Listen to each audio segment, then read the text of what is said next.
Sideline. Dito. Ah. Ay.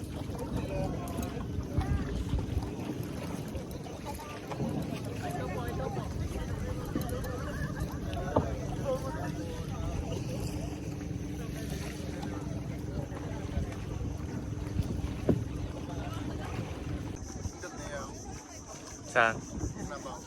Sa Bakawan? May isog.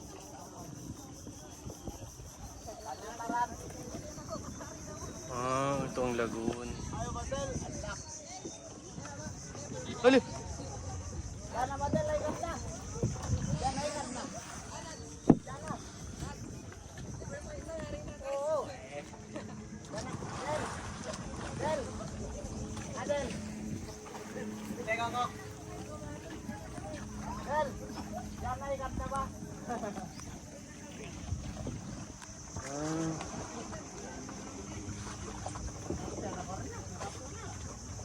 Ito mga course mo yan, Nel. Marine Bayo.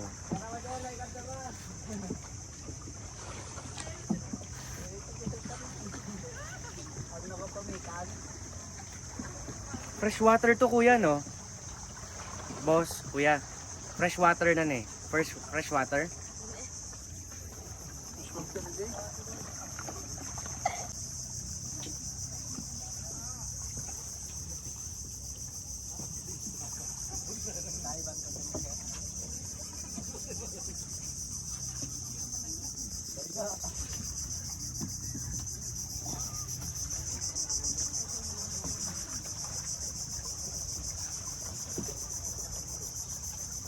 Yan ang madalay ka na.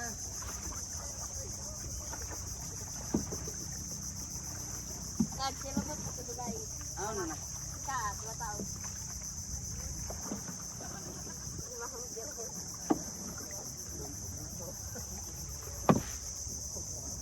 Lagoon.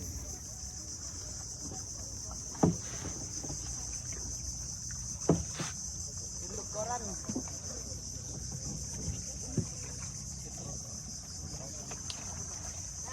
Po accredited ng Department of Tourism Region 9. So welcome po sa Great Santa Cruz Island Lagoon or in Chabacano, bienvenidos na Santa Cruz Island. Yeah. So, opo, yung buong sukat po ng, according to Santa Cruz Island, yung buong sukat po kasi ng buong island, including na po yung Little Santa Cruz, is more than 280 hectares. Pero less than 1/4 lang po yung pwede nating pasukin or yung accessible na dadaanan natin. Yung iba po kasi is, naka-reserve na po sila para sa mga migratory birds. So hindi po natin sila pwedeng sabuhin. Then, kung napapansin niyo po, napapalibutan po tayo ng puno. Lahat po yan ay bakawan or mangrove. And wala pa po tayong baka 2, baka 3, baka 4, bakawan pa lang po yung meron. Bakawan! Munti ko na. Yung mga identified species. So sa 12 na po yun, is dalawa lang po yung dominant, which is the male and female. Unfortunately, hindi pa po gano'ng ka-gender sensitive si bakawan, so wala pa po kami bakawang bakla. Wala pa po kami LGBTQ plus na bakawan. Pero wag po kayo mag-alala, pinaglalaban na po natin yan. Malagagdasin niyo po dito is meron na LGBTQ plus na bakawan. Then, naririnig niyo po ba ako sa likod? Yes po. So, regarding po sa bakawan, kung napapansin niyo po, ang kanilang root system, yan po yung kanilang root system, yan na po yung tinatawag na prop root system. So, yan na po yung nagsisilbing tirahan or yung nursery ng mga smaller fishes. Then, pag lalaki na po sila, yun na po yung kanilang graduation rights, yun na po yung uulitin at kakainin na po natin sila. Ito po ng bakawan sa isang lugar. In 1 hectare of healthy mangrove,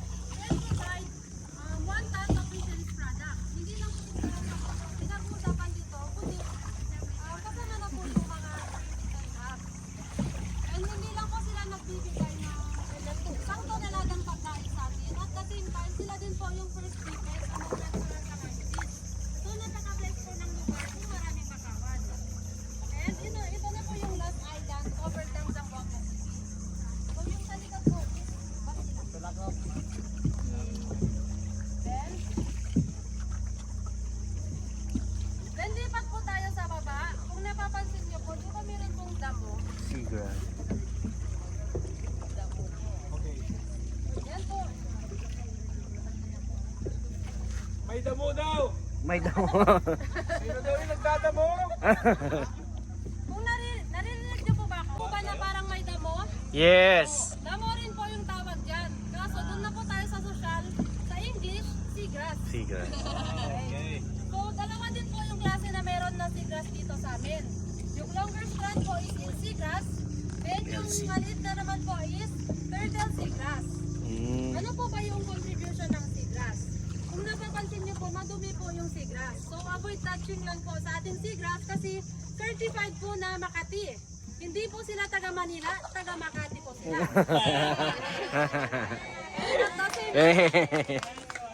And at the same time po, kahit po Makati Rebab si seagrass, Makati and yung dagat po natin ay hindi Makati, nagre-release din po siya ng natural antibiotics. Yun po yung reason kung bakit hindi Makati ang seagrass.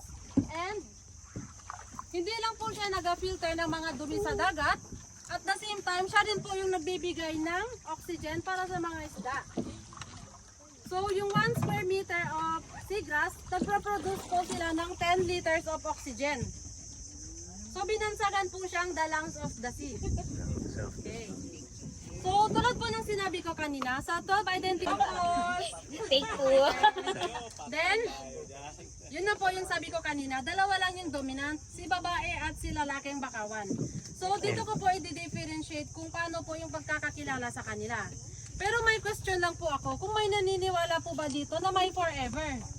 Yes. Meron. So, lalabas yung mga bitter ngayon. Okay. Kung sa tao po ay hindi pa po tayo sure, pero sa bakawan, naniniwala po sila at may living proof po na meron talaga. So, ito na po yung bakawan na babae. Siyempre po, ladies first. So, ganito po yung pagkakakilala sa kanya. When it comes po sa kanyang lips formation, broader po or malapad yung babae. Yung dahon niya. Dahon po yung pinag-uusapan dito. Okay. Ito po yung dahon niya, broader or malapad. Then si lalaki naman po is pointed po yung kaya bakawan po yung pinag-uusapan dito. Then, si babaeng bakawan naman po, when it comes to the flowers distribution, mabulaklakin kumbaga. In one stalk po, multiple flower. Then si lalaki po, yung kanyang bulaklak po is dalawa lang na parang coffee beans. Okay. Yes. Okay. Dalawa lang po. Pag lalaki po is dalawa lang talaga. Universally speaking, pag lalaki dalawa lang. Kasi pag naging 3-4, may abnormalities na. Yan. Ano na yun? Kakilala ko. Then ito po kasing bakawan na to, babaeng bakawan and lalaking bakawan.